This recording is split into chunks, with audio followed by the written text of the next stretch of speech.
వెనుకట రాజుల కాలంలో యుద్ధాలైనప్పుడు శత్రు సైన్యాల్ని మట్టి గర్పించేటందుకు శకట వ్యూహం, చక్ర వ్యూహం, అర్ధచంద్ర వ్యూహం, వజ్ర వ్యూహం, మండల వ్యూహం అని ఇట్లా రకరకాల యుద్ధ విన్యాసాలు పాటించేటోళ్ళట. మనకు తెలియని ఇంకా చాలానే ఉన్నాయనుకోండి. ఇక మహాభారతంలా అభిమన్యుని ఖతం చేసేందుకు పద్మవ్యూహం ప్లాన్ వేస్తారు కౌరవులు. మొన్న ఈ నడుమ వచ్చిన బాహుబలి సినిమాల త్రిశూల వ్యూహం ఎట్లుంటుందో చూసినాం కదా. అయితే గవన్నీ మనుషులకు ఎరుకున్న యుద్ధ వ్యూహాలే అనుకుంటున్నాం కదా. కానీ గీ ఏనుగులకు కూడా అసుంటి యుద్ధాలు బొచ్చడు ఎరుకున్నాయి. చూడురు కావాలంటే మహాభారతంలో పద్మ వ్యూహమైన బాహుబలిల త్రిశూల వ్యూహమైన గసొంటి అని మనుషులకే తెలుసు అనుకుంటాం కదా. కానీ ఇగో చూసి రాగి 5 ఏనుగులు ఒక్కో దిక్కు చేరి నిలబడి నడిమిట్ల పిల్లలను పెట్టి ఏనుగు పిల్ల మీద దాడి చేద్దామని వచ్చిన 2 చిరుతపుల్లకు ఎట్లా అడ్డం పడ్డాయో.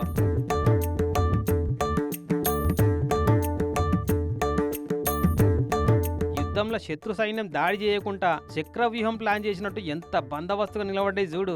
ఎటు దిక్కుకెళ్ళి అటాక్ చేసి పిల్లల మీద పడకుండా 5 దిక్కుల కావాలున్నాయి పులులు పోయేదాకా. మరి ఈ ఏనుగులకు కూడా అడవులల్లో యుద్ధ విద్యలు నేర్పించే శిక్షణా సంస్థలు గురువేనుగులకినా ఉంటాయా ఎట్లా అని డౌట్ వచ్చేటట్టే అనిపిస్తుందిలే. అట్లుంటది భూమి మీద ఏ జీవికైనా వాటి పిల్లలను కాపాడుకునేటందుకు దేవుడిచ్చే న్యాచురల్ గిఫ్ట్.